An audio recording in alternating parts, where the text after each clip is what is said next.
Welcome back to the Raisina Fireside Chat. I'm Nandan Unnikrishnan. I am conversation with the Polish Foreign Minister, Mr. Zbigniew. Welcome to the Fireside Chat, sir. And you naturally, I would imagine, the primary purpose of the agenda in your visit during your official talks is to inform the Indian government about your position on Ukraine. But let me start somewhere else. I will start with the bilateral relationship, particularly in the context that recently Poland was of immense help to helped India to evacuate some of the students who were stranded in Ukraine, very difficult circumstances. But that, at least to me, brought back the entire bilateral relationship. And I wanted to know from you specifically, where does Poland see, what is India's role in Polish foreign policy? Well, you are kind enough to mention the good bilateral relations between our two countries, especially in the context of a successful evacuation of the Indian students from Ukraine. And I must say that we are happy that we were in a position to help in the coordination of this evacuation. And indeed, 6,000 Indian students reached the Polish border, and then we took care of them. But I do realize that it rose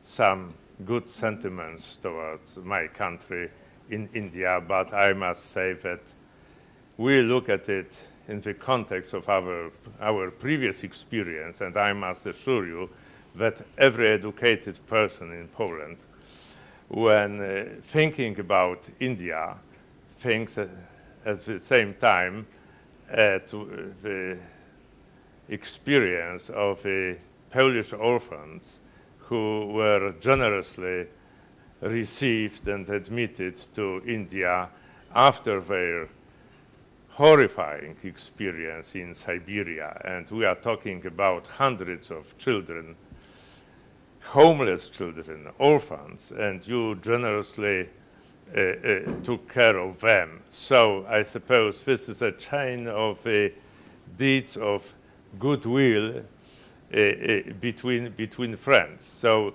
don't consider our help in evacuating your kids, so to speak, as something extraordinary in our relations. And as far as our bilateral relations are concerned, I must say that we consider India, first of all, the greatest democracy in the world, given the number of those who are actively participating in the democratic procedures here. So in this respect, for us, for Europeans, who, how should I put it, invented democracy in the distant history in Greece, your country is an inspiration in this respect, because it indicates that democracy can work not only in a small country as the Athenian polis or in Geneva in the modern times, but in fact it's the answer to all the problems of modern world, also at the time of political upheavals. So this is the great basis for our mutually beneficial relations. As far as we are concerned, there are some things to be improved, including our economic, especially trade and investment cooperation. But I have every reason in this respect to be optimistic after the talks that I had yesterday with your foreign minister. Thank you, thank you. Let me bring you a little bit, take you away from economics to geopolitics. You know that India has a very robust policy which is in relation to the new concept of the Indo-Pacific, where we'll treat the maritime domain of Pacific and Indian Oceans as one, and we look at it holistically, not just in an economic perspective. Does Poland visualize any role for itself in this?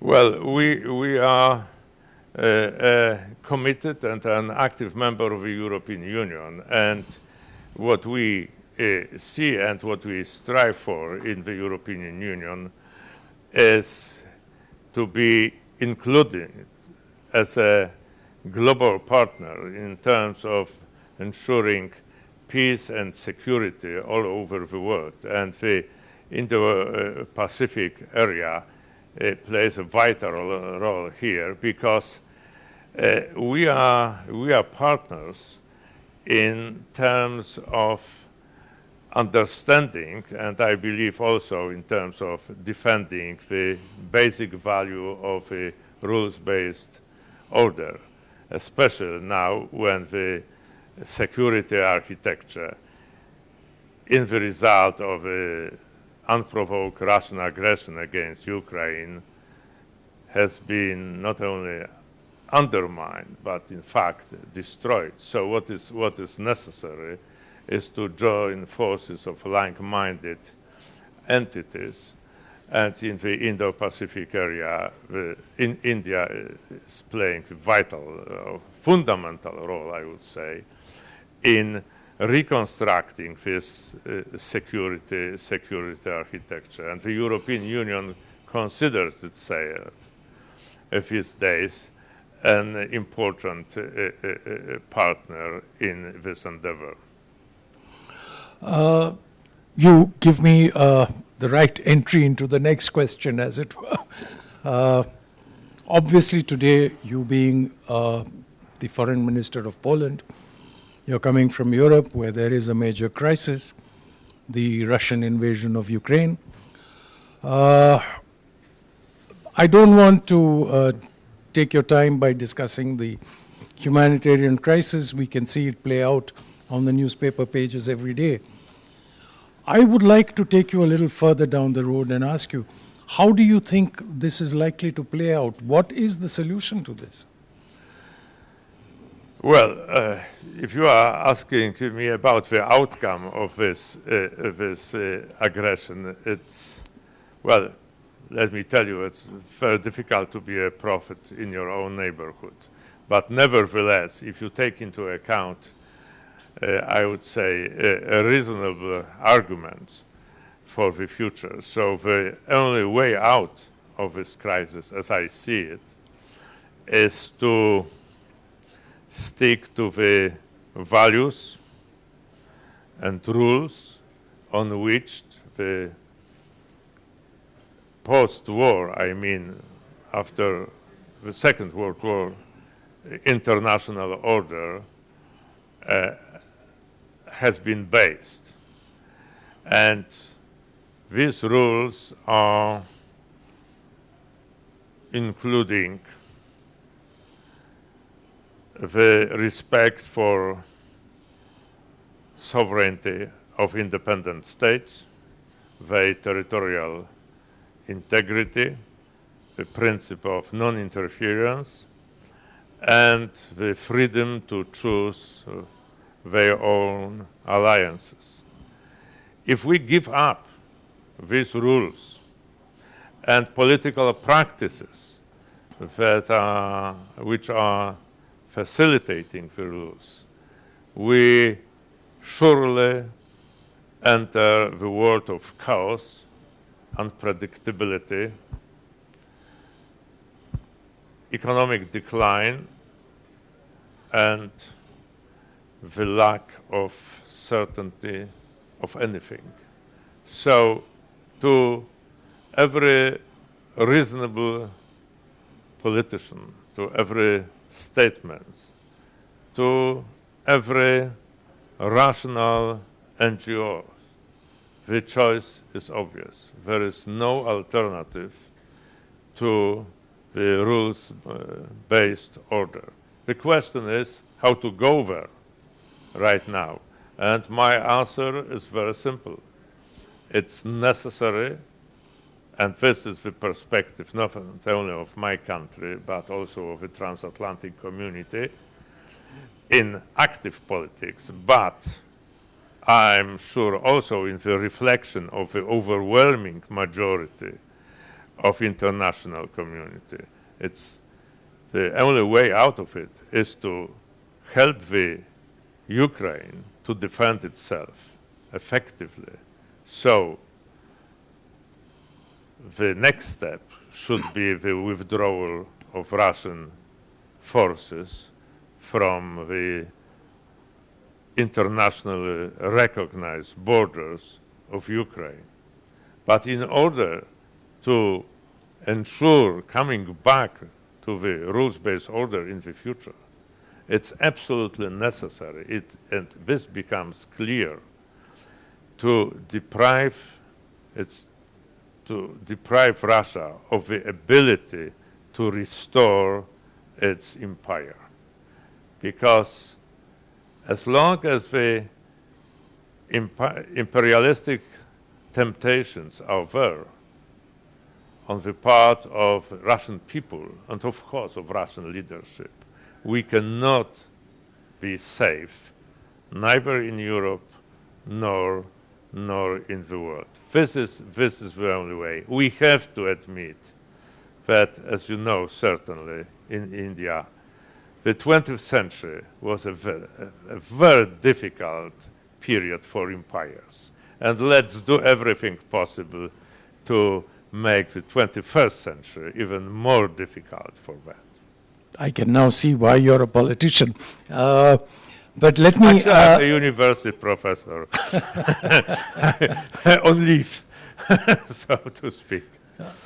Let me ask you maybe a very brief answer, but a final question. You mentioned in your earlier answer that the security architecture is being destroyed. Whatever architecture evolves in the future, security, economic, political, do you see a place in it in future European structures?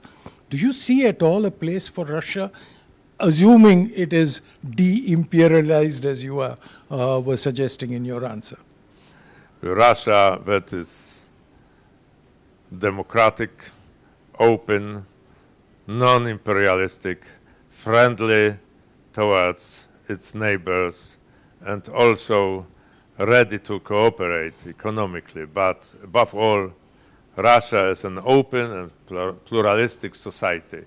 This is Russia that will be certainly will be welcome as a reliable partner in every European country and also in every of its neighbors. I have no doubt about it. And we in Poland happen to know Russia very well. It's difficult to arrange it. But if you want me to refer to Russian history, there were indications that within the Russian society there have been such tendencies. It's necessary to create the proper atmosphere, the proper international climate to strengthen these tendencies. And this very optimistic picture that I have just outlined can become the reality. Thank you, Minister. That was very enlightening and insightful. It is a clear understanding of where Europe stands in this conflict. I don't share your idealism. I don't think the outcomes are going to be that rosy, but at least we now know where we stand vis-a-vis each other. Thank you so much. Thank you very much indeed. Let me just add that there are many reasons to take a gloomy approach to the current developments, but we do need a point of reference that is really optimistic. Thank absolutely, you. absolutely. I Thank totally you very agree. much Thank you, indeed. Minister. Thank you. Thank you.